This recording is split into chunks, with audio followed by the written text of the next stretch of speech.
What's up, everybody? Welcome to Podcast Now. I'm Alex. In this video, I want to talk about the Oblivion Remaster and Expedition 33. Now, this is a topic I brought up briefly in a video last week. We've talked about the Oblivion Remaster so freaking much, but look, tomorrow seems to be the day. After all this waiting, after all this speculation, at least they're going to announce it tomorrow. There are heavy rumors that they will shadow drop it the same day. I mean, we've heard about the rumors of the shadow drop for basically forever. This, them actually announcing it kind of live in a public fashion seems to be the most crazy thing actually out of this entire ordeal. So I'm going to assume that this thing comes out tomorrow. Now, again, I've brought this up in the past, and I want to make it the center point of this video. So how does this affect Expedition 33? And you could say, well, what does that even matter? Well, yes, they're different publishers. Yes, they're different creators and all that jazz. But I guess what I think is just the most unfair about the situation is Expedition 33 has had this spot, for a very long time. And look, I've seen some people taking to the streets, on social media, talking about and using this as kind of a way to bring up, like, this is why we don't need remakes, remasters.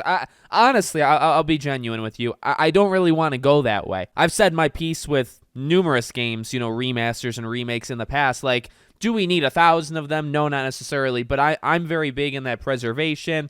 When a game is literally as old as Oblivion, and they got the fan mod that's coming out this year that I think is going to do a phenomenal job, but I don't really see an issue with doing, a remaster of Oblivion and those leaked screenshots. I mean, the game, I think, is going to be legitimately amazing. I think it's going to catch people outside of this internet bubble by surprise, and it's going to be a huge deal, and I think it's going to be well earned. So honestly, I don't want to make this all about you should just not do an Oblivion. Just because they come out the same week potentially doesn't mean one of them should not exist, like, literally at all. I guess the thing that I've always been bringing up in these videos is kind of on Oblivion side, where it's like, why would they, and I mean, whether it's Bethesda, whether it's Xbox, why would they choose the same week as Expedition 33? Now, again, Expedition 33 is not owned by Microsoft. It is coming out on other platforms, but it is on Game Pass, and I just feel like there's this weird, there maybe is, or there should be, this weird feeling in the air where it's like, okay,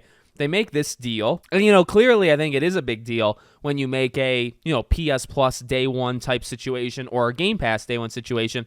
I feel like that is a pretty massive deal for a game, for a studio, and by the way, this is a game that, is pretty decent in size, Expedition 33, right?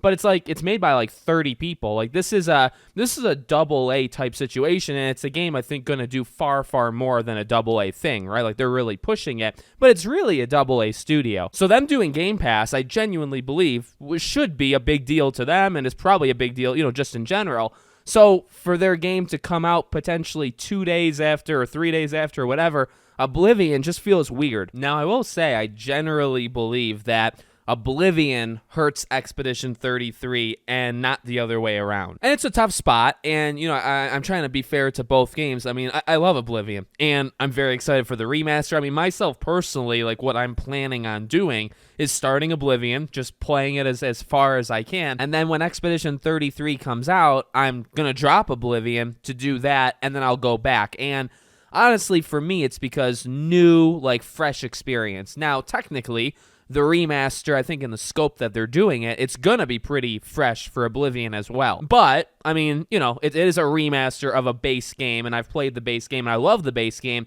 But for me, my attention is drawn towards, like, the brand new thing. But the reason I make this video, and the reason why this has always been kind of fascinating to me, is just, I think Oblivion is the one that actually would draw more people towards it, rather than, the example I just gave of my own personal thing. I actually think that's the minority. I actually think most people would relate to Elder Scrolls, would be drawn to Oblivion. Mainly also, I mentioned, we're in a bubble, and while I do think to this bubble, the Oblivion remaster has been the worst kept secret we've seen in many years. Honestly, I don't think a shadow drop has been done so poorly in terms of us actually knowing about it ahead of time than Oblivion. But again, like, we do live in a bubble, and there are most likely millions upon millions of people that are not in this bubble that are going to wake up and see, oh my dear God, like, or they're going to open the Xbox store and say Oblivion Remaster, it's on Game Pass, like what WTF, and they're going to download it and they're going to play it. So I just, Oblivion, Elder Scrolls, it's got the name. So I just feel like that's going to drag a lot of people to its side. And again, it's not an attack on the game. I don't really want to take that stance from it. I hope to love both of these games. Now, I have a feeling I would love Oblivion because we kind of already know that. Expedition 33, I'm hoping that I super love, right? But, I just want success. I want these games to have success. And, specifically for Expedition 33, again, new game, new concept in that way. Like, you want this game to land. And for Oblivion, I really feel like that's going to take a lot of the mind share. For someone like me, yeah, I can tackle 2 games almost at once, or I can pick up one, put it down, do the other. Technically, both these games are probably going to be on Game Pass, right? So, like, that's free in that sense, right? But, I mean, again, I'm not going to pretend like I'm in the majority. I'm not. So I think most people make choices. I think most people say, I'm doing Oblivion, or I'm going to do Expedition 33. I'm not going to do both. I think that's most people on the planet. So, this is just kind of spitballing. This is me just kind of saying what maybe other people already have thought about. I'm excited to see kind of what happens. I'm a little scared, I would say, for Expedition 33, but, I'm going to support it. I hope to really love it, and there's not really much more you can do than that. I wish both these games, the best, and I want them to both succeed.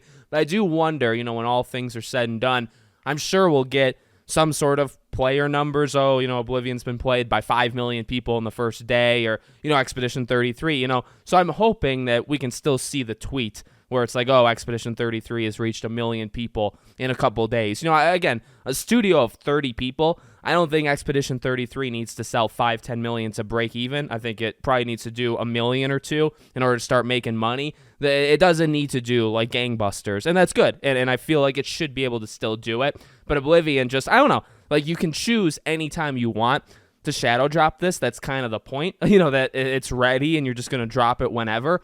I just don't know why you would do it the same week of, yeah, granted, it's not your studio and it's not your game, but you made a Game Pass deal with them, and that's a big deal for both of you, and you choose like 2 days before that to drop Oblivion. It just doesn't make sense. To me, and many people have said this, including myself, June is empty. You think about Doom. Doom is going to be freaking gigantic in May, and you just had South of Midnight, and now you're going to have Clair Obscur. So you actually just had 3 months in a row of a, drop, and you don't have anything June, July, so on. So I feel like it would have made a lot of sense to me to do Oblivion June and then have it take over the entire summer, which honestly I think it would do. I just don't know why you needed to do it now. So let me know what you guys think in the comments. Make sure, as always, you're subscribed to the channel, bell icon turned on, and I hope to see you all on the next one.